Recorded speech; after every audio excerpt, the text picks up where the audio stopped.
ಮಾಡಿ ಅವಳನ್ನು ಕೊಲ್ಲೂರಿನಲ್ಲಿ ಪ್ರತಿಷ್ಠಾಪಿಸುವ ಮನೋಹರವಾದ ಪ್ರಸಂಗಗಳನ್ನು ಇಂದು ಶ್ರೀ ಫಲ್ಗುಣಿ ಕಲಾ ತಂಡದವರು ವೇದಿಕೆ ಮೇಲೆ ಪ್ರಸ್ತುತಪಡಿಸುತ್ತಿದ್ದೇವೆ.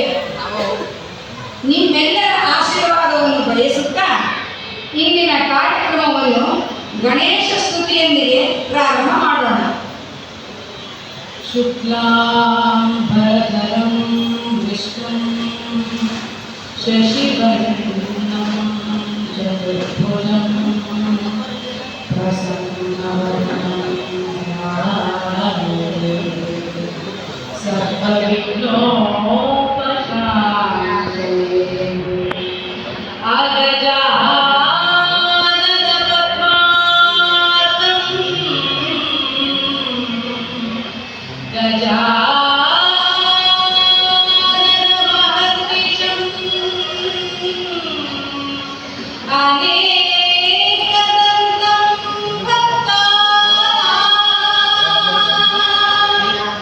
ಏಕದಂತಮುಪಾಸ್ಮಹೇ.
ಬಾಲ್ಯದ ಕಥೆಯನ್ನು ಸ್ವಲ್ಪ ತಿಳಿದುಕೊಳ್ಳೋಣ.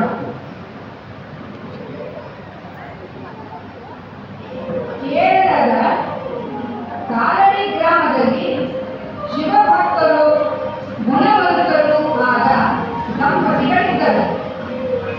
ಅವರ ಹೆಸರು ಶಿವಗುರು ಮತ್ತು ಆರ್ಯಾಂಬ. ಒಮ್ಮೆ ಇಬ್ಬರು ಚಿಂತಿಸಿದರು. ಮದುವೆಯಾಗಿ 20 ವರ್ಷಗಳು ಕಳೆದವು. ನಮಗೆ ಸಂತಾನವಾಗಿಲ್ಲ. ತಂದೆ ತಾಯಿ ಋಣ ತೀರಿಸಬೇಕಾದರೆ ಸಂತಾನವಾಗಬೇಕು. ಹಿರಿಯರ ಮಾತಿನಂತೆ ಕುಲದೇವರಾದ ವೃಷಭಾಚಲೇಶನನ್ನು 48 ದಿನ ಶ್ರದ್ಧಾಭಕ್ತಿಯಿಂದ ಆರಾಧಿಸಿದರು. ದಂಪತಿಗಳಿಗೆ ಒಲಿದ ಶಿವ ತಾನೇ ಮಗನಾಗಿ ಜನಿಸಿದ. ಕುಶಾಗ್ರಮತಿಯಾದ ಶಂಕರ ಅನೇಕ ಭಾಷಾಲಿಪಿಗಳನ್ನು ಲೀಲಾಜಾಲವಾಗಿ 2ನೇ ವಯಸ್ಸಿನಲ್ಲಿಯೇ ಕಲಿತನು.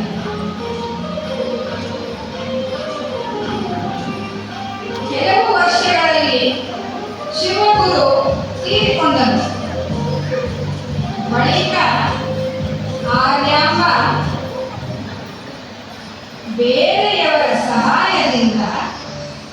ಮಗನಿಗೆ ಉಪನಯನ ಮಾಡಿಸಿದಳು.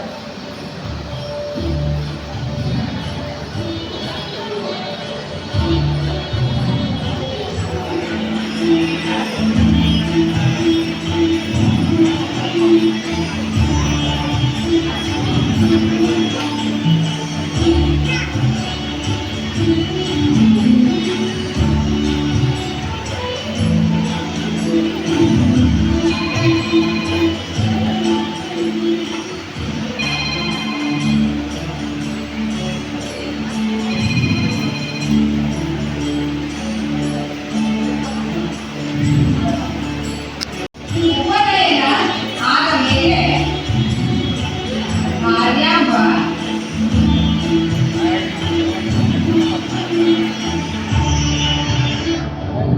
ಆರ್ಯಾಂಬ ಮಗಳನ್ನು ಆತ್ರೇಯರ ಗುರುಕುಲದಲ್ಲಿ ಸೇರಿಸಿ ಬಂದಳು.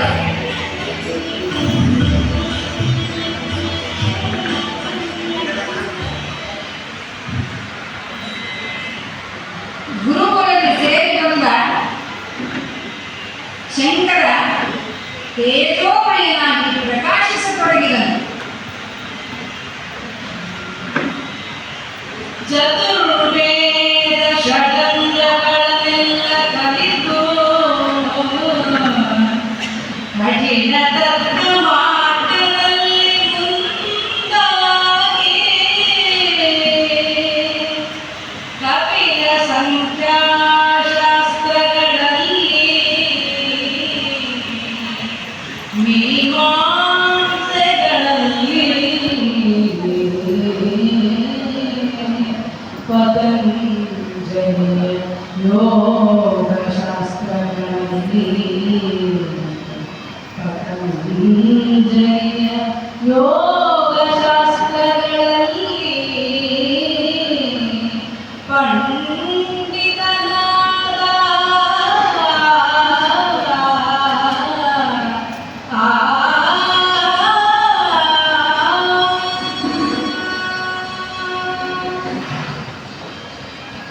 ವೇದ ವೇದಾಂಗಗಳ ಮೋದದಿ ತಿಳಿದು ವೇದಾರ್ಥಗಳರಿದು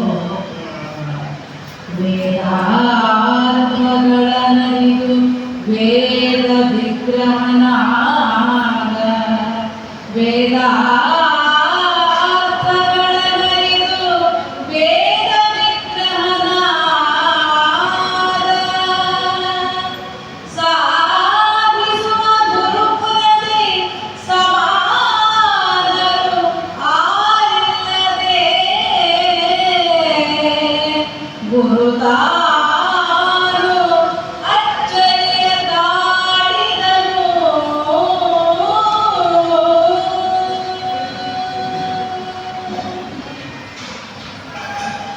ಶಂಕರನಿಗೆ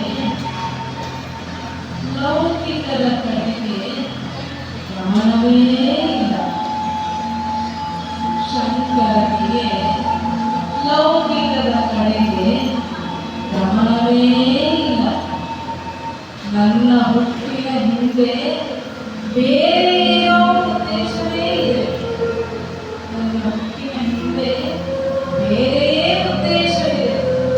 ಇದನ್ನು ತಾಯಿಗೆ ಹೇಗೆ ಹೇಳುವುದು ಎಂದು ಚಿಂತಿಸುತ್ತಾ ಮನೆಯ ಕಡೆಗೆ ಹೊರಟನು. ತಾಯಿಗೆ ಹೇಗೆ ಹೇಳುವುದು ಎಂದು ಚಿಂತಿಸುತ್ತಾ ಮನೆಯ ಕಡೆಗೆ ಹೊರಟನು.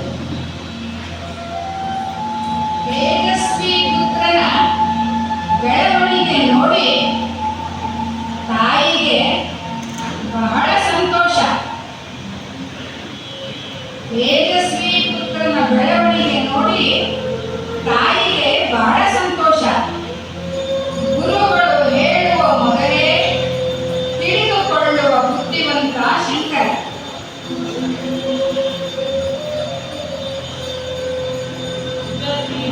ಗತಿವಿಧಿಗಳು ನಾನು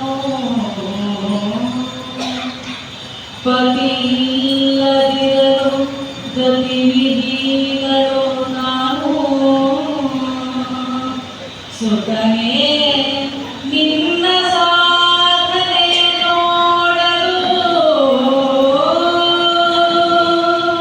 ಸುತನೇ ನಿನ್ನ ಸಾಧನೆಯ ನೋಡಲು ಪಿತನಿಲ್ಲದಾಯಿತು ಎಂದು ಮನಮರುಗಿ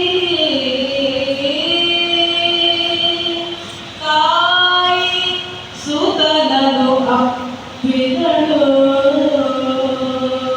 ಮಮತೆಯಿಂದ ತಾಯಿ ಸುತನನು ಅಪ್ಪಿದಳು.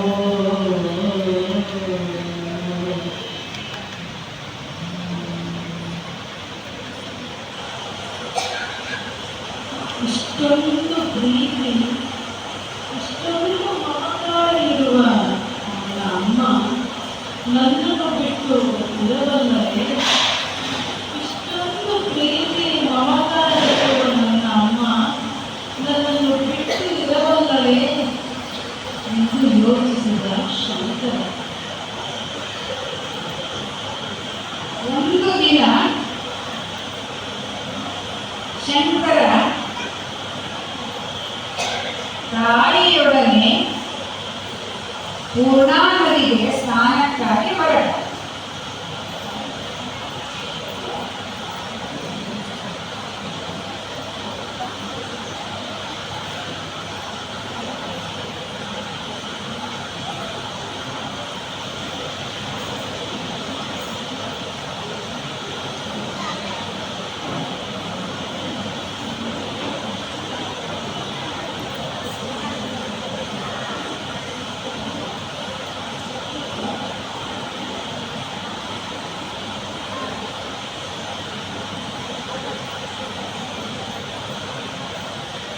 ತಾಯಿ ಸ್ನಾನ ಮುಗಿಸಿ ಬಟ್ಟೆ ಧರಿಸಿ ಮೇಲೆ ಬಂದಳು.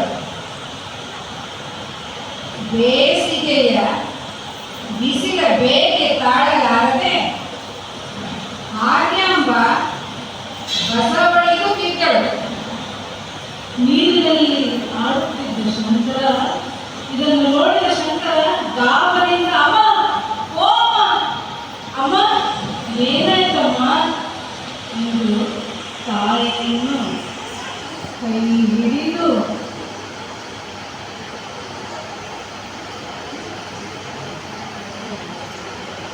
ಮನೆಗೆ ಕರೆತಂದು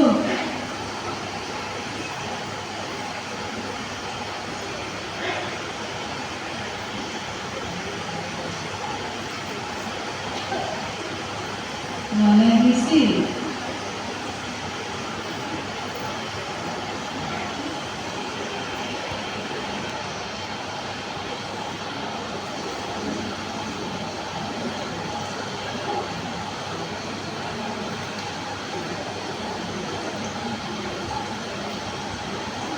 ಗಾಳಿ ಬೀಸಿ ಉಪಚರಿಸಿ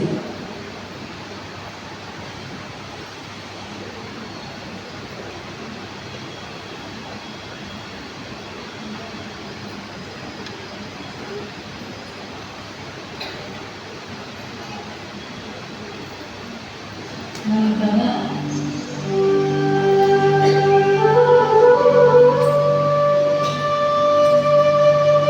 ಸಂಜೆಯ ಸಮಯದಲ್ಲಿ ಶಂಕರನು ಪೂರ್ಣಾ ನದಿ ದಂಡೆಯಲ್ಲಿ ಕುಳಿತು, ಹೇ ತಾಯೇ ಭಾಗೀರಥಿ, ಭಗೀರಥನ ತಪಸ್ಸಿಗೆ ಮೆಚ್ಚಿ ಆಕಾಶದಿಂದ ಧರೆಗಿಳಿದು ಬಂದೆ. ನನ್ನ ತಾಯಿಗಾಗಿ ನನ್ನ ಮನೆಯ ಅಂಗಳಕ್ಕೆ ಹರಿದು ಬಾ ತಾಯಿಯೇ ಎಂದು ಒಂದೇ ಮನಸ್ಸಿನಿಂದ ಪ್ರಾರ್ಥಿಸಿದರು.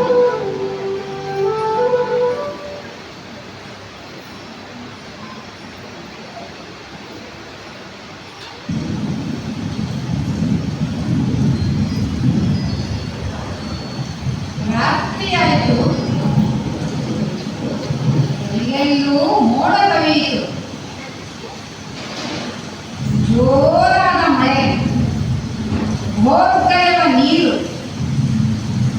ಶಂಕರನ ಮನೆಯ ಅಂಗಳದವರೆಗೆ ದೇವಿ.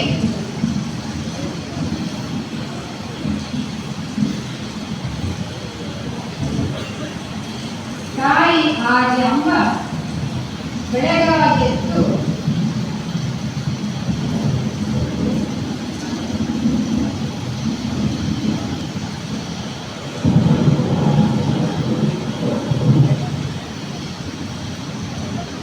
ಆಜಂಬ ಬೆಳಗಾಗೆದ್ದು ನೋಡುತ್ತಾಳೆ. ಎಲ್ಲೆಲ್ಲೂ ಪೂರ್ಣಾದೇವಿ ಹರಿಯುತ್ತಿದ್ದಾಳೆ. ಎದ್ದು ನಿಧಾನವಾಗಿ ಬಾಗಿಲನ್ನು ತೆರೆದು ನೋಡಿದಳು. ಏನಿದು ಆಶ್ಚರ್ಯ? ಶಂಕರ, ಏ ಶಂಕರ, ನೋಡು ಬಾಯಿಲೆ. ಏನಮ್ಮ? ಪೂರ್ಣಾದೇವಿ ನಮ್ಮ ಮನೆಯ ಅಂಗಳದವರೆಗೂ ಹರಿದು ಬಂದಿದ್ದಾಳೆ ಕಂದ, ನೋಡು ಬಾಯಿಲೆ. ಹೌದಲ್ಲವೇ? ಹೌದು ಹೌದು, ಇಂದು ಮಗುಳ್ನ ಕಣ್ಣು ಶಂಕರ. ಇಂತಹ ಅಪೂರ್ವ ಸ್ಥಿತಿಯ ಶಂಕರನನ್ನು ನೋಡಿ ಎಲ್ಲರೂ ಗುಣಗಾನ ಮಾಡುತ್ತಾರೆ. ಅದ್ವೈತ ಜ್ಞಾನದ ಅಖಂಡ ಖಣಿಯಾಗಿ ಶ್ರೀ ಶಂಕರರು ಬೆಳಗುತ್ತಿದ್ದರು. ಸಜ್ಜನರು ವಿದ್ವಜ್ಜನರು ಶಂಕರನನ್ನು ನೋಡಿ ಬೆರಗಾದರು. ಇಂತಹ ಶಂಕರನನ್ನು ಕಾಣಲು ಋಷಿಗಳು ಬಂದರು.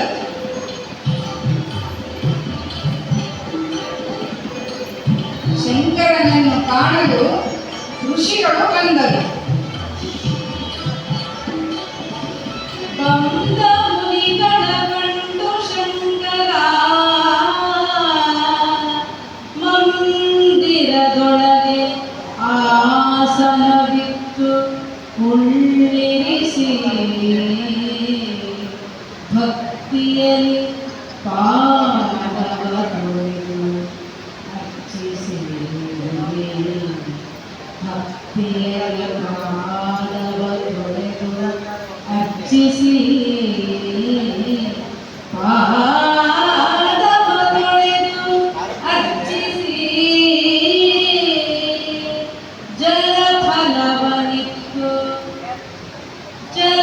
ಜಲಫಲವನಿತ್ತು ನಮಿಸಿದನು.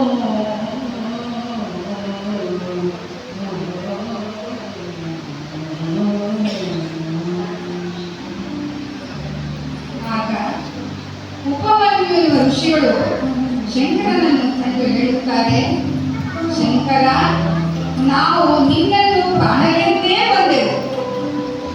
ಈ ಸಣ್ಣ ವಯಸ್ಸಿನಲ್ಲಿ ಎಂತಹ ಪವಾಡ ಮಾಡಿಬಿಟ್ಟೆ.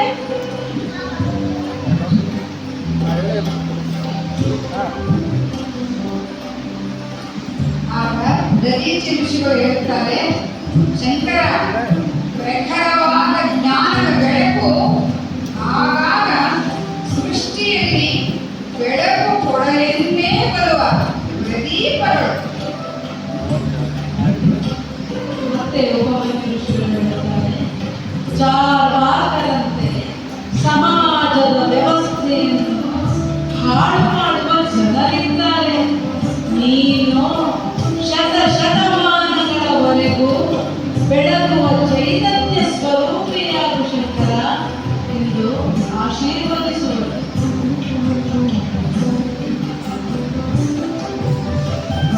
ಆಗ ಅಗಸ್ತ್ಯರು ಒಳಬರುತ್ತಾರೆ.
ಇದೇ ಸಮಯವನ್ನು ಇದೇ ಸಮಯವನ್ನು ಕಾಯುತ್ತಿದ್ದ ಶಂಕರ, ಅಮ್ಮ ಅಮ್ಮ ಓ ಅಮ್ಮ ಬಾರಮ್ಮ ಇಲ್ಲಿ.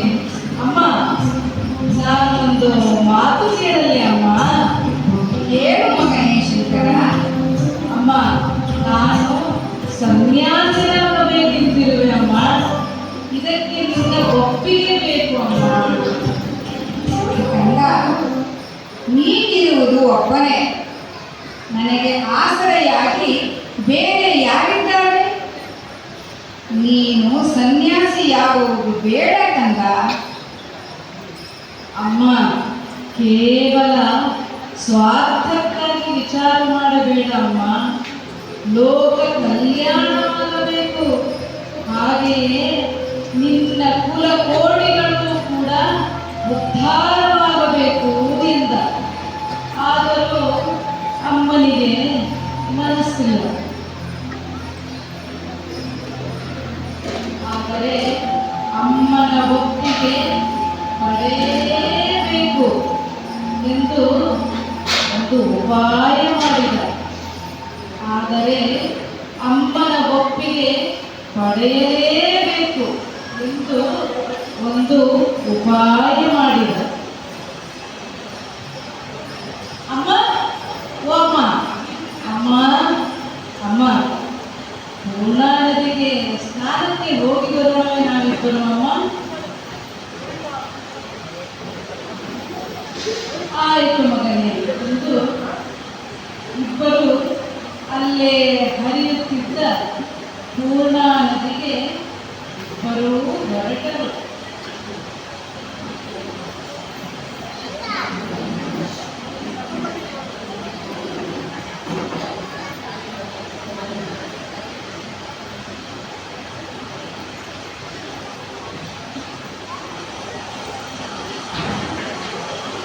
ನೀರಿನಲ್ಲಿ ಆನಂದದಿಂದ ಈಜುತ್ತಿದ್ದ ಶಂಕರ.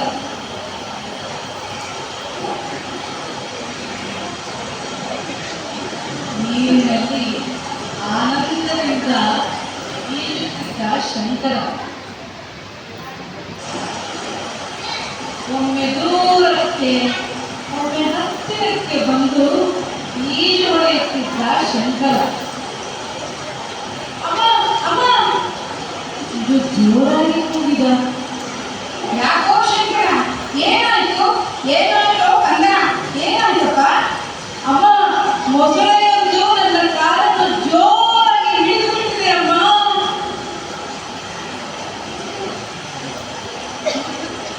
ನೀನು ನನಗೆ ಸನ್ಯಾಸಿಯಾಗಲು ಒಪ್ಪಿಗೆ ಕೊಟ್ಟರೆ ಮಾತ್ರ ಅದು ನನ್ನ ಕಾಲನ್ನು ಬಿಡುತ್ತದೆ ಅಮ್ಮ. ನೀನು ನನಗೆ ಸನ್ಯಾಸಿಯಾಗಲು ಒಪ್ಪಿಗೆ ಕೊಟ್ಟರೆ ಮಾತ್ರ ಅದು ನನ್ನ ಕಾಲನ್ನು ಬಿಡುತ್ತದೆ ಅಮ್ಮ. ಅಯ್ಯೋ ಕಂದ, ನಾನೇನು ಮಾಡಲಿ ಈಗ? ಇದಕ್ಕೆ ಸೋಚಿದಂತಾಯ್ತಲ್ಲ. ಸನ್ಯಾಸ ಬೇಡ ಅಂದರೆ ಆಯುಸ್ಸು ವೃದ್ಧಿಯಾಗುವುದಿಲ್ಲ. ಸನ್ಯಾಸಕ್ಕೆ ಒಪ್ಪಿಗೆ ಕೊಟ್ಟರೆ ನನ್ನ ಮಗ ನನ್ನ ಕೈ ಬಿಟ್ಟು ಹೋಗುತ್ತಾನೆ. ಏನು ಮಾಡಲಿ ನಾನೀಗ? ಇದಕ್ಕೆ ತೋಚದಂತಾಯ್ತಲ್ಲ, ಏನು ಮಾಡಲಿ? ಇರಲಿ, ನನ್ನ ಮಗ ಎಲ್ಲಿಯಾದರೂ ಬದುಕಿ ಉಳಿದರೆ ಸಾಕು. ನನ್ನ ಮಗ ಎಲ್ಲಿಯಾದರೂ ಬದುಕಿ ಉಳಿದರೆ ಸಾಕು ಎಂದು. ಆಯ್ತು ಮಗನೇ, ನೀನು ಸನ್ಯಾಸಿಯಾಗಲು ನನ್ನ ಒಪ್ಪಿಗೆ ಇದೆ ಎಂದರು ತಾಯಿ. ಅಮ್ಮ ಅಮ್ಮ ಅಮ್ಮ ಮೊಸಳೆ ಈಗ ನನ್ನ ಕಾಲನ್ನು ಬಿಟ್ಟಿತ್ತು ಅಮ್ಮ. ಅಮ್ಮ ಈಗ ಮೊಸಳೆ ನನ್ನ ಕಾಲನ್ನು ಬಿಟ್ಟಿತ್ತು ಅಮ್ಮ ಎಂದು ಕೂಗಿ ಹೇಳಿದ ಶಂಕರ. ಶಂಕರನಿಗೆ ಸಂತೋಷ, ಆದರೆ ತಾಯಿಗೆ ಚಿಂತೆ.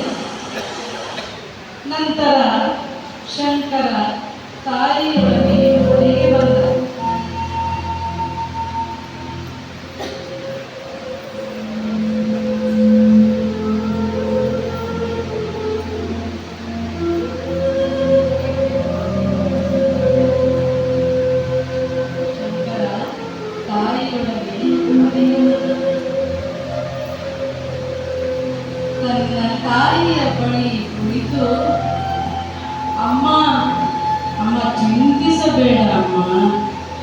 ದೊಡ್ಡಪ್ಪ, ಚಿಕ್ಕಪ್ಪ ಎಲ್ಲ ಬಂಧುಗಳನ್ನು ಕರೆಸಿ ನಮ್ಮ ಎಲ್ಲ ಆಸ್ತಿಯನ್ನು ಅವರಿಗೆ ಕೊಟ್ಟು ಬಿಡೋಣ.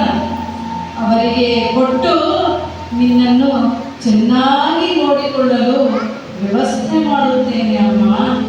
ಬೇಜಾರು ಮಾಡಿಕೊಳ್ಳಬೇಡ ಅಮ್ಮ, ಚಿಂತಿಸಬೇಡ ಅಮ್ಮ ಎಂದ ಶಂಕರ. ಭಾರ್ಯಾಂಬ ಕಣ್ಣೀರಿಟ್ಟು ಕುಳಿತಳು. ನಿನ್ನನ್ನು ಬಿಟ್ಟು ಹೆಂಗಿರಲು ಕಂದ ನಾನು? ಹೆಂಗಿರಲು ಕಂದ ಹೆಂಗಿರಲು, ಹೆಂಗಿರಲು ಕಂದ ಹೆಂಗಿರಲು, ನೀನಿಲ್ಲದ ಮನೆಯೊಳಗೆ ಹೆಂಗಿರಲು ಕಂದ ಹೆಂಗಿರಲು, ಹೆಂಗಿರಲು ಕಂದ ಹೆಂಗಿರಲು. ದುಡುಕುತನವಿದು ಬೇಡವು ಕಂದ, ದುಡುಕುತನವಿದು ಬೇಡವು ಕಂದ, ಕಂತು ಹರನನು ಭಜಿಸಿ ಪಡೆದೆನು, ಕಂತು ಹರನನು ಭಜಿಸಿ ಪಡೆದೆನು, ನಿನ್ನ ಪತಿಯ ಮರೆದೇನೋ ನಿನ್ನ ಬಾಲ್ಯದಾಟದಲ್ಲಿ, ವೃದ್ಧೆಯ ಕೈಗೋಲು ಬಿಸುಡಿದಂತಾಯ್ತು. ಹೆಂಗಿರಲು ಕಂದ ಹೆಂಗಿರಲು, ಹೆಂಗಿರಲು ಕಂದ ಹೆಂಗಿರಲು. ಆಸರೆಯಾಗಿ ನೀನಿರುವೆ ಎಂದುಕೊಂಡೆ, ಆಸರೆಯಾಗಿ ನೀನಿರುವೆ ಎಂದುಕೊಂಡೆ, ಆಸೆಯ ಬಿಟ್ಟು ಸನ್ಯಾಸಿ ನೀನಾದೆ. ಬೆಳಕೆ ಇಲ್ಲದ ಬರಿದಾದ ಮನೆಯೊಳಗೆ, ಬೆಳಕೆ ಇಲ್ಲದ ಬರಿದಾದ ಮನೆಯೊಳಗೆ ಒಬ್ಬಂಟಿಯಾಗಿ ನಾನೆಂಗಿರಲೋ, ಒಬ್ಬಂಟಿಯಾಗಿ ನಾನೆಂಗಿರಲೋ, ಹೆಂಗಿರಲೋ ಕಂದ ಹೆಂಗಿರಲೋ, ಹೆಂಗಿರಲೋ ಕಂದ ಹೆಂಗಿರಲೋ, ಹೆಂಗಿರಲೋ ಕಂದ ಹೆಂಗಿರಲೋ.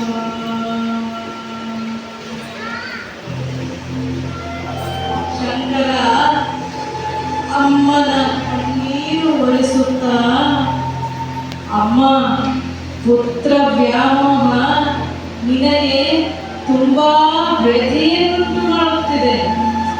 ಅಮ್ಮ, ಪುತ್ರ ವ್ಯಾಮೋಹ ನಿನಗೆ ವ್ಯಥೆಯನ್ನುಂಟು ಮಾಡುತ್ತಿದೆ ಅಮ್ಮ. ಭಗವಂತನ ಧ್ಯಾನದಲ್ಲಿ ನಿನ್ನ ಮನಸ್ಸನ್ನು ಲೀನಗೊಳಿಸು. ಭಗವಂತನ ಧ್ಯಾನದಲ್ಲಿ ನಿನ್ನ ಮನಸ್ಸನ್ನು ಲೀನಗೊಳಿಸು. ಆಗ ಸಮಾಧಾನ ತಾನಾಗಿಯೇ ಬರುತ್ತದೆ. ಆಗ ಸಮಾಧಾನ ತಾನಾಗಿಯೇ ಬರುತ್ತದೆ. ಆಗ ಭಗವಂತನೇ ನಿನ್ನ ಜೊತೆಯಲ್ಲಿರುತ್ತಾನೆ. ನೀನು ನನ್ನನ್ನು ಸ್ಮರಿಸಿದಾಗಲೇ ನಾನು ಓಡಿ ಬಂದು ಬಿಡುತ್ತೇನೆ ಅಮ್ಮ. ಚಿಂತಿಸಬೇಡ ಅಮ್ಮ, ಚಿಂತಿಸಬೇಡ ಅಮ್ಮ. ಆಧ್ಯಾತ್ಮ ಜ್ಞಾನವನ್ನು ಪಡೆದುಕೊಳ್ಳುವ ಅಭಿಲಾಷೆಯಿಂದ ನಾನು ಹೊರಟಿರುವೆ ಅಮ್ಮ. ಪ್ರಸ್ಥಾನ ತ್ರಯಗಳಿಗೆ ಭಾಷ್ಯವನ್ನು ರಚಿಸಬೇಕು. ಧರ್ಮ ಪ್ರಚಾರ ಮಾಡಿ ಲೋಕದ ಉದ್ಧಾರವಾಗಬೇಕು ಅಮ್ಮ. ಈ ಭವ ಸಂಸಾರವು ಕ್ಷಣಿಕವಾದದ್ದು. ನನ್ನ ತಾಯಿಯಾಗಿ ನೀನು ಶೋಕಿಸುವುದು ಸರಿಯಲ್ಲ ಅಮ್ಮ ಎಂದು ಅಮ್ಮನ ಮೈದಡವಿ ಸಂತೈಸಿದ ಶಂಕರ. ಅಮ್ಮನಿಗೆ ನಮಸ್ಕರಿಸಿ ಅಲ್ಲಿಂದ ಗುರುಗಳನ್ನು ಅರಸಿ ತನ್ನ ಸಹಪಾಠಿಗಳೊಂದಿಗೆ ಹೊರಟ ಶಂಕರ. ಇಲ್ಲಿಗೆ ಮೊದಲನೇ ದೃಶ್ಯ ಮುಗಿಯಿತು. ಈಗ ಎರಡನೇ ದೃಶ್ಯ.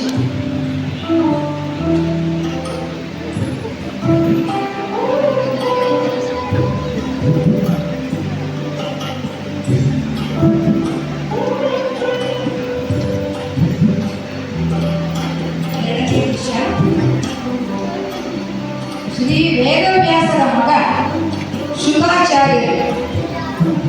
ಶುಕಾಚಾರ್ಯರು ಗೌಡಪಾದಾಚಾರ್ಯರಿಗೆ ಉಪದೇಶ ನೀಡಿದರು. ಗೌಡಪಾದಾಚಾರ್ಯರು ತಮ್ಮದೇ ಆದ ಶಿಷ್ಯ ವೃಂದವನ್ನು ಕಟ್ಟಿಕೊಂಡು ವೇದಾಂತ ಸಾರವನ್ನು ಬೋಧನೆ ಮಾಡುತ್ತಿದ್ದರು. ಈ ಗುಂಪಿನಲ್ಲಿ ಚಂದ್ರಶೇಖರ ಶರ್ಮಾ ಎಂಬುವ ಸುಸಂಸ್ಕೃತನು ಅತಿ ಮೇಧಾವಿಯೂ ಆದ ಒಬ್ಬ ಶಿಷ್ಯನಿದ್ದನು. ಇವರೇ ಮುಂದೆ ಗೋವಿಂದ ಭಗವತ್ಪಾದರು ಎಂದು ಪ್ರಸಿದ್ಧರಾಗುತ್ತಾರೆ. ಇವರು ನರ್ಮದಾ ನದಿ ತೀರದಲ್ಲಿ ಗುಹೆಯಲ್ಲಿ ಶಿಷ್ಯರೊಂದಿಗೆ ವಾಸವಾಗಿದ್ದರು. ಗೋವಿಂದ ಭಗವತ್ಪಾದರು ತೀಕ್ಷ್ಣಮತಿಗಳು. ಇವರ ಜಾಣ್ಮೆಗೆ ತಕ್ಕ ಶಿಷ್ಯರಿಲ್ಲ ಎಂದು ಹೊರಗುತ್ತಿದ್ದರು. ಆದರೆ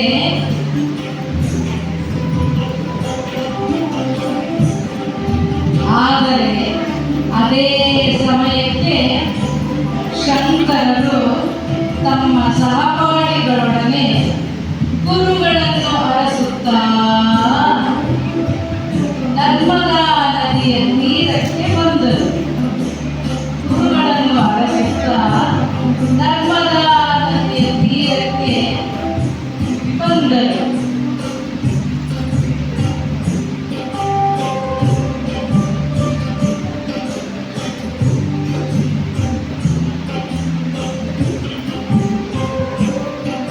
ಅಲ್ಲಿ ಶ್ರೀ ಗೋವಿಂದ ಭಗವತ್ಪಾದರನ್ನು ಕಂಡರು.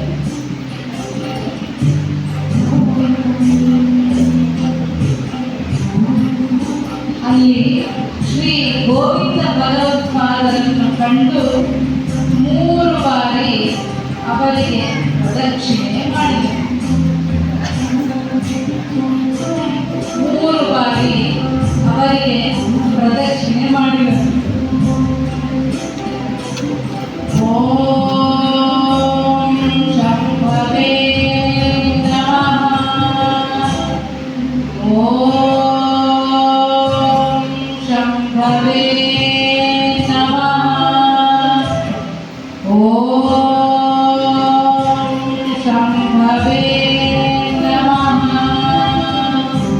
ಎಂದು ನಮಸ್ಕರಿಸಿದರು. ಆಗ ಗೋವಿಂದ ಭಗವತ್ಪಾದರು ಕಣ್ಣನ್ನು ತೆರೆದು ಶಂಕರನನ್ನು ನೋಡಿ, ಯಾರು ನೀನು? ನನ್ನನ್ನು ಶಂಕರನೆಂದು ಕರೆಯುತ್ತಾರೆ. ನಾನು ಕಾರಳಿ ಗ್ರಾಮದವನು. ನನ್ನಿಂದ ಏನಾಗಬೇಕಾಗಿತ್ತು? ನಾನು ನಿಮ್ಮಲ್ಲಿ ಶಿಷ್ಯವೃತ್ತಿಯನ್ನು ಅಪೇಕ್ಷಿಸಿ ಬಂದಿದ್ದೇನೆ ಗುರುಗಳೇ. ನೀನು ಬಾಲಕ, ನಿನಗೆ ಉಪನಯನವಾಗಿದೆಯೋ? ಜನಿವಾರ ಜುಟ್ಟು ಏನು ಕಾಣಿಸುತ್ತಿರಲ್ಲ? ಉಪನಯನವೂ ಆಗಿದೆ, ಸನ್ಯಾಸವೂ ಆಗಿದೆ. ಗೋವಿಂದ ಭಗವತ್ಪಾದರು ಒಮ್ಮೆ ಬಾಲಕನನ್ನು ದೃಷ್ಟಿಸಿ ನೋಡಿ ಕಣ್ಣು ಮುಚ್ಚಿ ಜ್ಞಾನ ದೃಷ್ಟಿಯಿಂದ ನೋಡಿದರು. ಬಾಲಕ, ನಾನು ನಿನ್ನಂತಹ ಶಿಷ್ಯರಿಗಾಗಿ ಕಾಯುತ್ತಿದ್ದೆ. ಬಾ, ಕೊಯ್ದು ನಿನಗೆ ಸನ್ಯಾಸ ದೀಕ್ಷೆ ಆಗಿದೆ ಅಂದೆ ಇಲ್ಲವೇ? ಹೌದು, ಆತುರಾತುರದಲ್ಲಿ ಆಗಿಬಿಟ್ಟಿದೆ. ನಾನು ವಿಧಿವತ್ತಾಗಿ ಸನ್ಯಾಸ ದೀಕ್ಷೆ ಕೊಡುವೆ.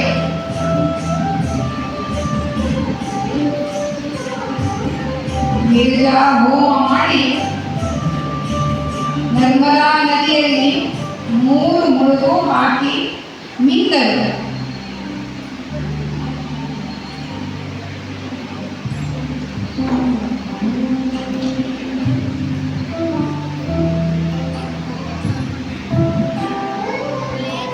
ದಂಡ ಕಮಂಡಲವನ್ನು ಕೊಟ್ಟು ಕಾಷಾಯ ವಸ್ತ್ರವನ್ನು ಮುಡಿಸಿ ರುದ್ರಾಕ್ಷಿ ಮಾಲೆ ಹಾಕಿ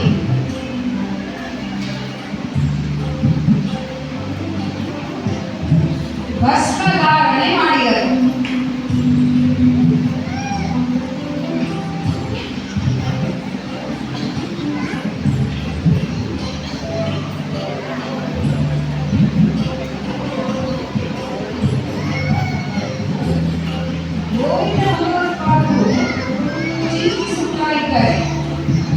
ಈ ಬಾಲಕ ಎಂಥ ಜ್ಞಾನಿ, ಇವನನ್ನು ಮುಂದೆ ಹೇಗೆ ಮಾಡಲಿ?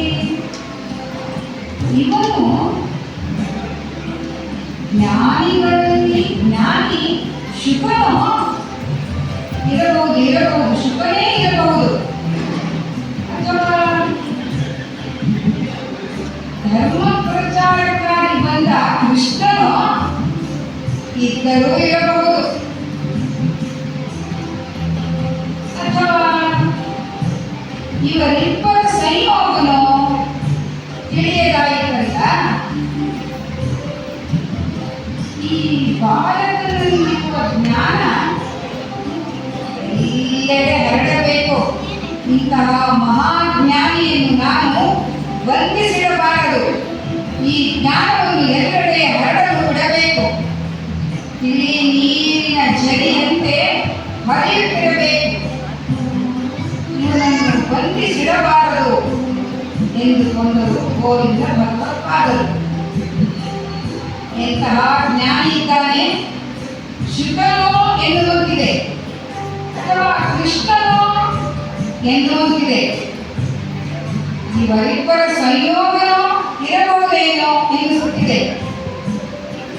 ಈ ಬಾಲಕನಲ್ಲಿರುವ ಜ್ಞಾನ ಎಲ್ಲೆಡೆ ಹರಡಬೇಕೇ ಹೊರತು ಬಂಧಿಸಿಡಬಾರದು ಎಂದುಕೊಂಡು ಗೋವಿಂದ ಭಗವತ್ಪಾದರು ಚಿಂತೆ ಮಾಡುತ್ತಾ ಇದ್ದಾರೆ.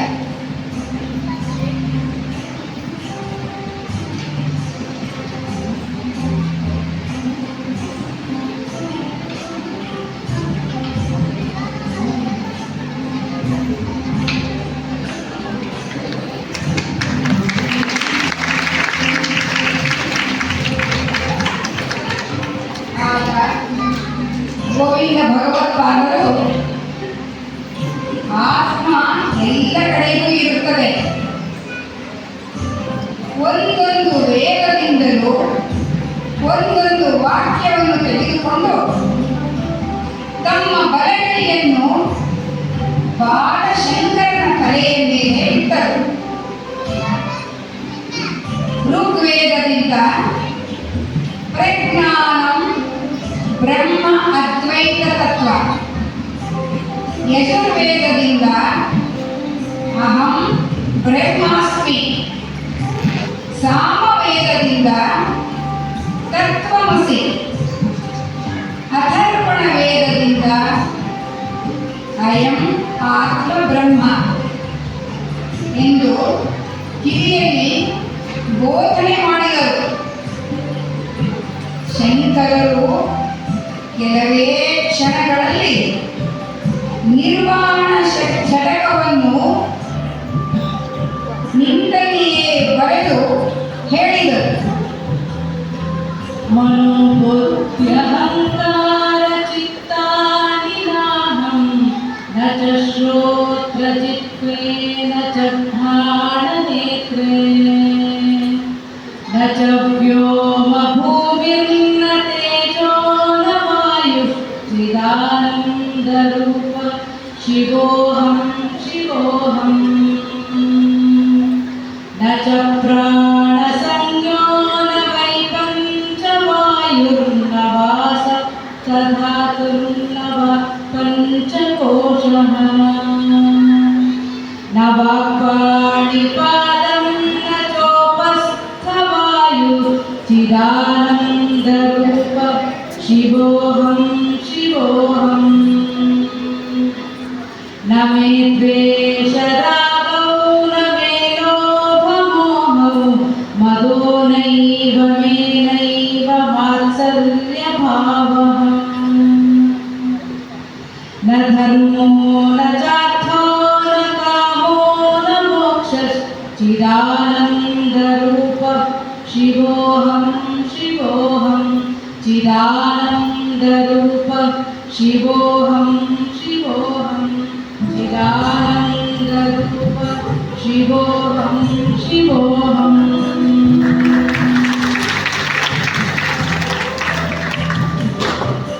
ಇಂತಹ ಜ್ಞಾನಿ, ಇಂತಹ ಶಿಷ್ಯ ಸಿಕ್ಕಿರುವುದು ನನ್ನ ಪುಣ್ಯವೇ ಸರಿ. ನಾನೇ ಧನ್ಯ ಎಂದುಕೊಂಡರು ಗೋವಿಂದ ಭಗವತ್ಪಾದ.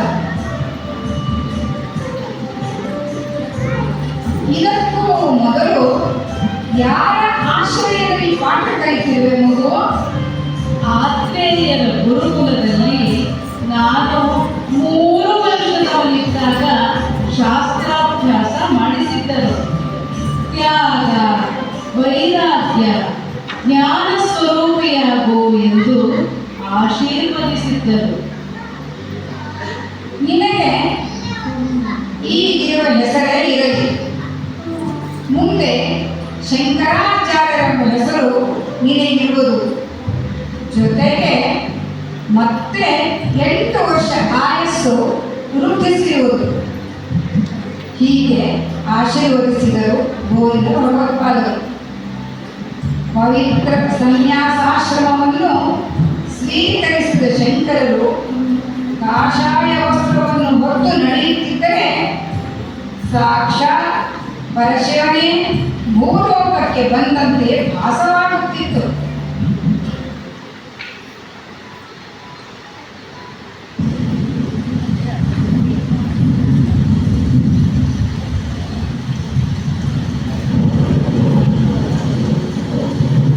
ಹೀಗಿರುವಾಗ ಕಾಲಧರ್ಮದಂತೆ ಮಳೆಗಾಲವು ಪ್ರಾರಂಭವಾಯಿತು. ಜೋರಾಗಿ ಸುರಿದ ಮಳೆಯಿಂದ ಪ್ರವಾಹವೇ ಬಂದಂತಾಯಿತು. ಮರಗಿಡಗಳು ಬುಡ ಸಮೇತ ಬಿದ್ದವು. ಎಲ್ಲೆಲ್ಲೂ ಹಾಹಾಕಾರ. ಶಂಕರರು ಚಿಂತಿಸಿದರು, ಇದನ್ನು ಹೇಗೆ ತಡೆಗಟ್ಟುವುದು? ಗೋವಿಂದ ಭಗವತ್ಪಾದರು ಗುಹೆಯಲ್ಲಿ ಸಮಾನ ಸ್ಥಿತಿಯಲ್ಲಿದ್ದಾರೆ. ಈಗ ಏನು ಮಾಡುವುದು? ಗುರುಗಳಿಗೆ ತೊಂದರೆಯಾಗಬಾರದಲ್ಲ. ನರ್ಮದೆಯ ಪ್ರಚಂಡ ಪ್ರವಾಹವನ್ನು ತಡೆಯಲೇಬೇಕು ಎಂದು ಥಟ್ಟನೆ ಎದ್ದು ತಮ್ಮ ಕೈಯಲ್ಲಿರುವ ಕಮಂಡಲವನ್ನು ಅಭಿಮಂತ್ರಿಸಿ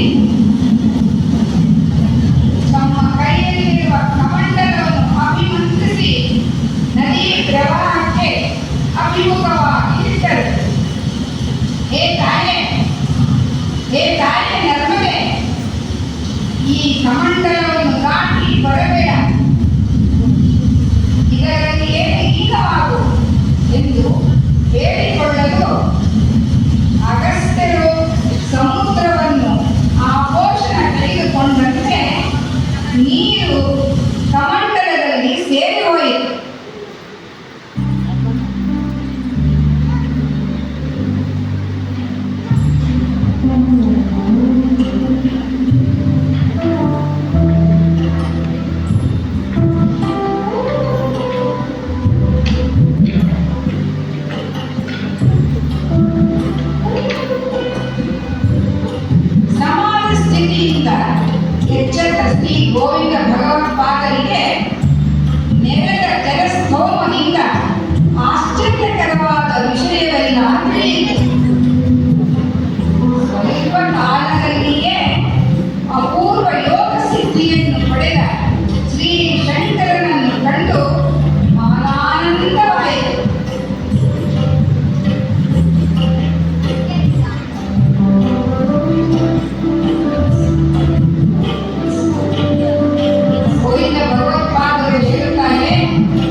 ಶ್ರೇಷ್ಠವಾದ ನಿನ್ನ ಕೀರ್ತಿಯನ್ನು ಅಮರವಾಗಿಸುವನು ಎಂದು ಹೇಳಿದರು.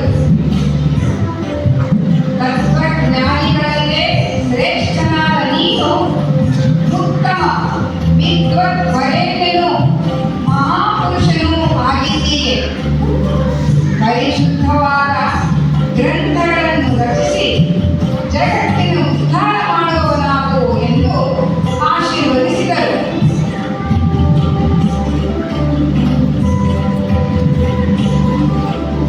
ಆಗ ಶಂಕರರು ಗುರುಗಳಿಗೆ ನಮಸ್ಕರಿಸಿ ದೇಶ ಸಂಚಾರ ಮಾಡುತ್ತಾ ಹೊರಟರು.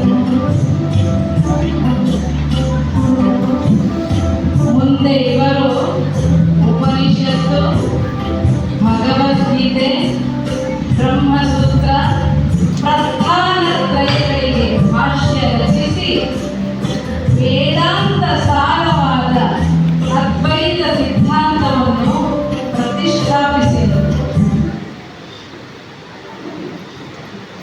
ಇಲ್ಲಿಗೆ ಎರಡನೇ ದೃಶ್ಯ ಮುಗಿದು ಈಗ ಮೂರನೇ ದೃಶ್ಯಕ್ಕೆ ಕಾಲಿಡುತ್ತಿದ್ದಾರೆ.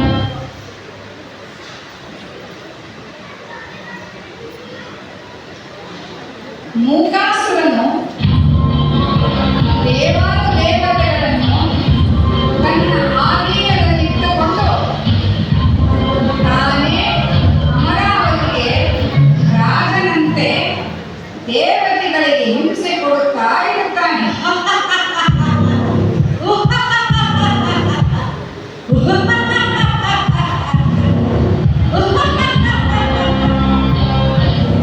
ತ್ರಿಮೂರ್ತಿಗಳಿಂದಲೂ ಮರಣಬಾರದಂತೆ ವರ ಪಡೆದು ಎಲ್ಲರಿಗೂ ಮಾರಕನಾಗಿದ್ದಾನೆ.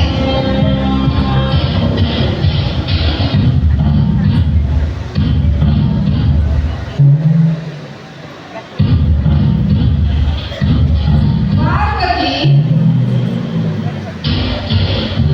ತ್ರಿಮೂರ್ತಿಗಳ ಅದ್ಭುತವಾದ ಶಕ್ತಿಯನ್ನು ಸ್ವೀಕರಿಸಿ ವಿಶಿಷ್ಟವಾದ ಅಸ್ತ್ರಗಳನ್ನು ಪಡೆದುಕೊಳ್ಳುತ್ತಾಳೆ. ಪಾರ್ವತಿ ತ್ರಿಮೂರ್ತಿಗಳ ಅದ್ಭುತವಾದ ಶಕ್ತಿಯನ್ನು ಸ್ವೀಕರಿಸಿ ವಿಶಿಷ್ಟವಾದ ಅಸ್ತ್ರಗಳನ್ನು ಪಡೆದುಕೊಳ್ಳುತ್ತಾಳೆ. ಶಕ್ತಿ ದೇವತೆಗಳೆಲ್ಲರೂ ಪಾರ್ವತಿಗೆ ಬೆಂಬಲವಾಗಿ ನಿಂತು ಧೈರ್ಯ ತುಂಬುತ್ತಾರೆ. ಶಕ್ತಿ ದೇವತೆಗಳೆಲ್ಲರೂ ಪಾರ್ವತಿಗೆ ಬೆಂಬಲವಾಗಿ ನಿಂತು ಧೈರ್ಯ ತುಂಬುತ್ತಾರೆ. ಮೂಕಾಸುರನ ಸಂಹಾರ ಕಾರ್ಯದಲ್ಲಿ ಪೂರಕರಾಗಿರುತ್ತಾರೆ.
ದುರ್ಗಾ ರೂಪದಿಂದಲೇ ಕಾಡು ಮೇಡುಗಳಲ್ಲಿ ಸಂಚರಿಸುತ್ತಾ ಪಕ್ಷಿ ಪ್ರಾಣಿ ಮನುಷ್ಯರನ್ನು ಹಿಡಿದು ತಿನ್ನುವ ಅಟ್ಟಹಾಸದಿಂದ ಮೆರೆಯುತ್ತಿರುತ್ತಾಳೆ.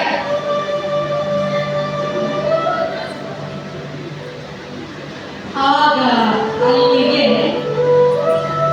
ಶಂಕರರ ಆಗಮನವಾಗುತ್ತದೆ.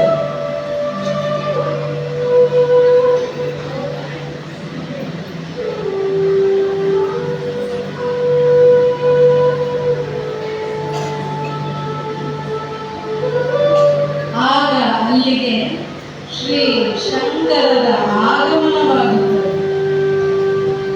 ಒಮ್ಮೆ ಶಂಕರರು ಸಂಜೆಯ ಹೊತ್ತಿನಲ್ಲಿ ಸಂಚಾರ ಮಾಡುತ್ತಾ ಆ ಕಾಡಿನ ಸಮೀಪದಲ್ಲೇ ಇರುವ ಗುಡಿಸಿಲ ಮುಂದೆ ನಿಂತು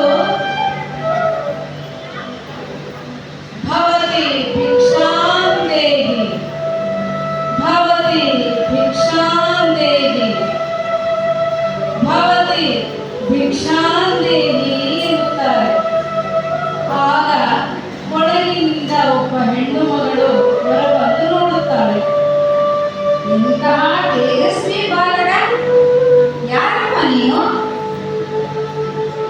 ಕುಳಿತುಕೋ ಮಗು ಎಂದು ಒಳ ಹೋಗಿ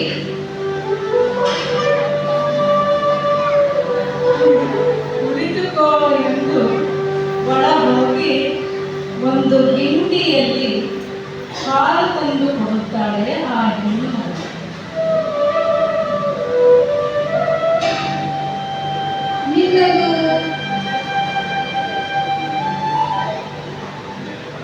ನಿನ್ನದು ಯಾವ ಊರು? ನಾನು ಇದ್ದದ್ದೇ ನನ್ನ ಊರು.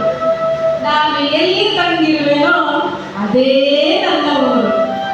ಈಗ ನನಗೆ ಭಿಕ್ಷೆ ನೀಡಿದ ನೀವೇ ನನಗೆ ತಾಯಿ. ಅದನ್ನು ಹೇಳಿದ ಕೂಡಲೇ ಆ ಹೆಣ್ಣು ಮಗಳಿಗೆ ತುಂಬಾ ಸಂತೋಷವಾಗುತ್ತದೆ. ನಂತರ ಅವರಿಗೆ ನಮಸ್ಕರಿಸಿ ಶಂಕರರು ಅಲ್ಲಿಂದ ಮುಂದೆ ಮುಂದೆ ಸಾಗುತ್ತಾರೆ. ಎಲ್ಲಿಗೆ ಹೊರಟಿವೆ ಮಗು? ರಾತ್ರಿಯಾಗುತ್ತಿದೆ. ಮುಂದೆ ದಟ್ಟವಾದ ಕಾಡು ಇದೆ. ಅಲ್ಲಿ ನೆಲೆಸಿರುವ ಗ್ರಾಮ ದೇವತೆ ಕಾಳಿ ಸ್ವರೂಪವಂತೆ. ನೀನು ಅಲ್ಲಿಗೆ ಹೋಗುವುದು ಬೇಡ ಕಂದ. ಆಹಾ, ಮಹಾನಾನಂದ. ಇರಲಿ ಇರಲಿ, ಅವಳು ನನಗೇನು ಮಾಡುವುದಿಲ್ಲ ಎಂದು ಶಂಕರರು ಮುಂದೆ ಮುಂದೆ ಸಾಗುತ್ತಾ ಕಾಡಿನ ಮಧ್ಯದಲ್ಲಿ ಪ್ರವೇಶಿಸುತ್ತಾರೆ.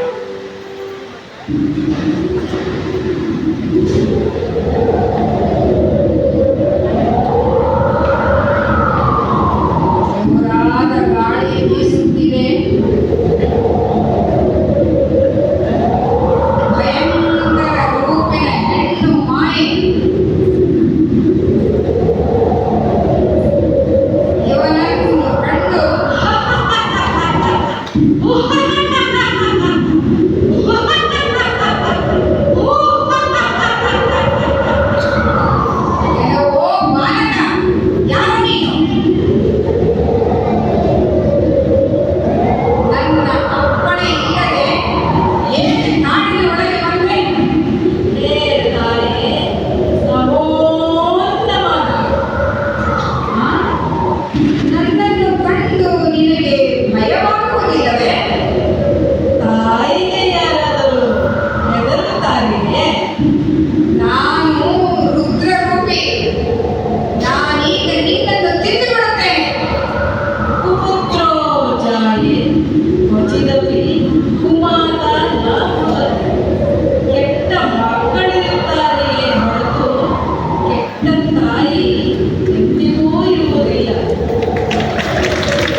ಶಾಂತ ರೂಪವನ್ನು ಧರಿಸುತ್ತಾಳೆ. ನಗುತ್ತಾ ನಗುತ್ತಾ ದೇವಿ ಶಾಂತ ರೂಪವನ್ನು ಧರಿಸುತ್ತಾಳೆ. ಆಹಾ, ಎಂತಹ ಪರಮ ಪವಿತ್ರವಾದ ರೂಪ! ಆಹಾ, ಎಂತಹ ಪರಮ ಪವಿತ್ರವಾದ ರೂಪ ಎಂದು ನಮಸ್ಕರಿಸಿ ಧನ್ಯನಾದೆ ತಾಯೇ, ನಾನು ಧನ್ಯನಾದೆ. ಧನ್ಯನಾದೆ ತಾಯೇ, ನಾನು ಧನ್ಯನಾದೆ.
ಶಂಕರರು ಶ್ರೀದೇವಿಯನ್ನು ಪ್ರಶಂಸಿಸಿ ನಮಸ್ಕಾರ ಮಾಡುತ್ತಾರೆ.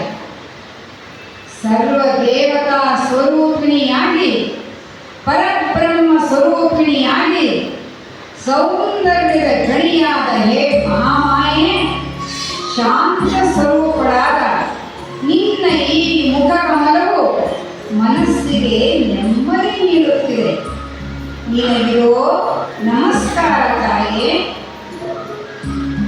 ಹೇ ಭಗವತಿ, ನೀನು ಸದಾ ಶಿವನೊಡನೆ ಇರುವಾಗ ಜಗತ್ತಿನ ಸೃಷ್ಟಿಗೆ ಶಕ್ತಿಯಾಗುವನು. ಬ್ರಹ್ಮಾದಿ ಅಮರರೆಲ್ಲರೂ ನಿನ್ನನ್ನು ಆರಾಧಿಸುವರು. ನಿನಗಿರೋ ನನ್ನ ನಮಸ್ಕಾರ ತಾಯಿಯೇ. ದೇವತೆಗಳೆಲ್ಲರೂ ಎರಡು ಹಸ್ತಗಳಿಂದ ಅಭಯ ನೀಡಿದರೆ ನಿನ್ನ ಚರಣ ಧೂಳಿಯೇ ಆ ಅಭಯ ನೀಡುವುದು ತಾಯೇ. ಹೇ ಜಗತ್ತವೇ, ನಿನಗೆ ನನ್ನ ನಮನಗಳು. ಕುಂಡಲಿನಿ ಶಕ್ತಿ ಸ್ವರೂಪಳೆ, ನಿನ್ನ ಪಾದ ಕಮಲಗಳಲ್ಲಿ ಹರಿಯುವ ಅಮೃತಧಾರೆಯು ನಮ್ಮ ದೇಹದ ನರನಾಡಿಗಳಲ್ಲಿ ಸೇಚನ ಮಾಡುತ್ತಿರಲಿ. ನಿನಗಿರೋ ನನ್ನ ನಮಸ್ಕಾರಗಳು ದೇವಿ. ಹೇ ಹಿಮಗಿರಿಸುತ್ತೆ, ನಿನ್ನ ಈ ಸೌಂದರ್ಯವನ್ನು ವರ್ಣಿಸಲು ಯಾವ ಕವಿಗಳಿಂದಲೂ ಸಾಧ್ಯವಾಗುವುದಿಲ್ಲ. ಕಮಲವನ್ನು ಅರಳಿಸುವ ಬಾಲ ರವಿಯ ಕಿರಣದಂತೆ ನಿನ್ನ ಕಣ್ಣೋಟ ಜಗತ್ತಿನ ಸೃಷ್ಟಿಯನ್ನು ಬೆಳಗಿಸುತ್ತಿದೆ. ನಿನಗಿದು ನನ್ನ ನಮನಗಳು. ಹೇ ಭವಾನಿ, ನನ್ನಲ್ಲಿ ಕರುಣೆಯ ನೋಟವನ್ನು ಬೀರಿ ಕೃತಾರ್ಥನನ್ನಾಗಿಸುತ್ತಾಯೇ. ಸದಾ ನಿನ್ನ ಧ್ಯಾನ ಮಾಡುವ ಭಕ್ತರಿಗೆ ಆಶೀರ್ವದಿಸು ಮಹಾಮಾಯೆ. ನಿನಗಿದು ನನ್ನ ನಮಸ್ಕಾರ. ಮಗು ಶಂಕರನೇ, ನೀನು ಲೋಕೋದ್ಧಾರಕ್ಕಾಗಿ ಬಂದಿರುವೆ. ಮುಂದೆ ನೀನು ಜಗದ್ಗುರುವಾಗಿ ಮೆರೆಯುವೆ.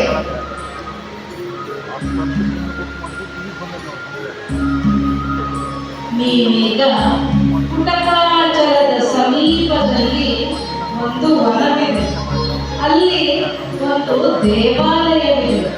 ಅದರ ಪಕ್ಕದಲ್ಲಿಯೇ ಸೌಪರ್ಣಿಕಾ ನದಿ ಹರಿಯುತ್ತಿದೆ.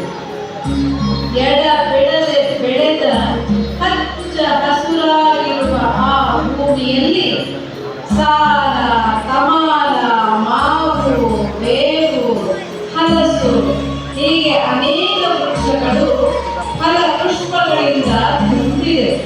ಅಲ್ಲಿ ಸ್ವರ್ಣಾಂಕಿತ ಶಿವಲಿಂಗವೂ ಇದೆ. ನೀನು ಅದೇ ಜಾಗದಲ್ಲಿ ನನ್ನ ವಿಗ್ರಹವನ್ನು ಪ್ರತಿಷ್ಠಾಪಿಸು ಎಂದು ಹೇಳಿದರು. ಲಕ್ಷ್ಮಿ, ಸರಸ್ವತಿ,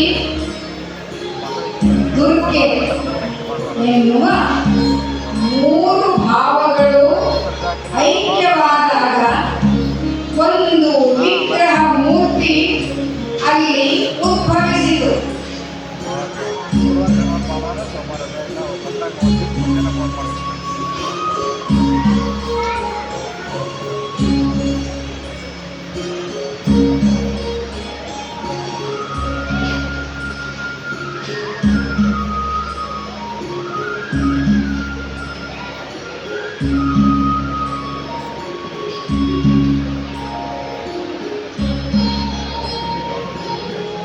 ಸ್ವರ್ಣಾಂಕಿತ ಶಿವಲಿಂಗವು ಎಲ್ಲಿದೆಯೋ ಅದೇ ಜಾಗದಲ್ಲಿ ನನ್ನ ವಿಗ್ರಹವನ್ನು ಪ್ರತಿಷ್ಠಾಪಿಸು.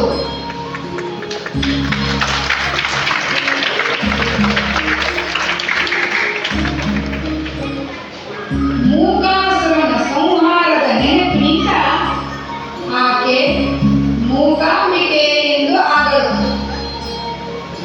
ಸ್ವರ್ಣ ರೇಖಾಂಕಿತ ಶಿವಲಿಂಗದ ಪಕ್ಕದಲ್ಲಿ ಶ್ರೀ ಚಕ್ರದ ಮೇಲೆ ವಿಗ್ರಹವನ್ನು ಶ್ರೀ ಶಂಕರರು ಪ್ರತಿಷ್ಠಾಪಿಸಿದರು. ಹರ್ಷದಿಂದ ದೇವತೆಗಳು ಪುಷ್ಪವೃಷ್ಟಿ ಕರೆದರು.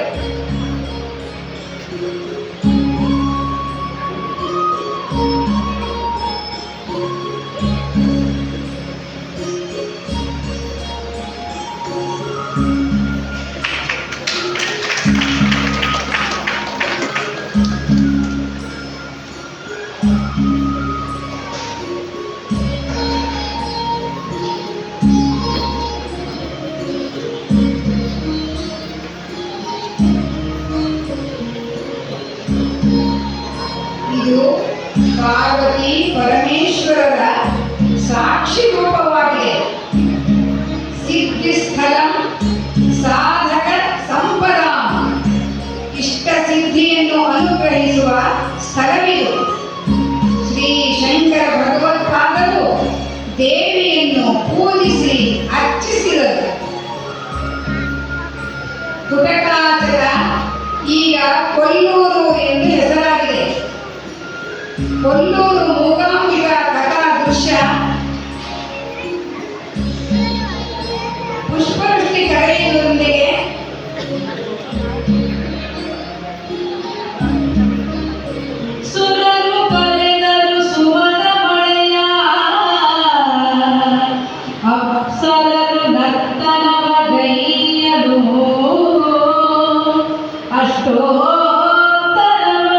ವರಗುರು ಶಂಕರರು ಭಕ್ತಿಯೊಳು ರಚಿಸಿದರು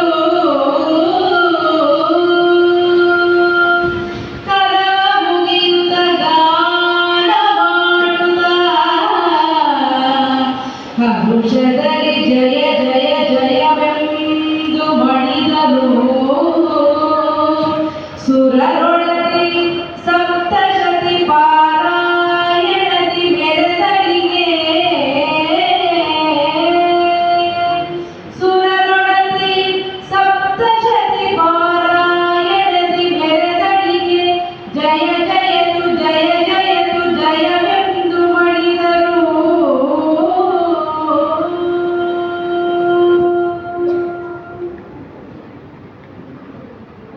ಈಗ ಮಂಗಳ ಮಂಗಳವು ಜಯ ದೇವಿಗೆ ಸದಾ ಮಂಗಳವು ಚಾಮುಂಡಿ ಚಂಡಿಗೆ ಮಂಗಳವು ಸಂತಿಪುರವಾರಿಗೆ ಸೀತೆ ಚಂದ್ರರಿಗೆ ಮಂಗಳವು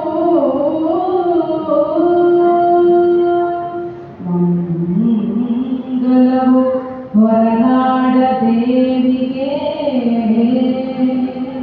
ಮಂಗಳ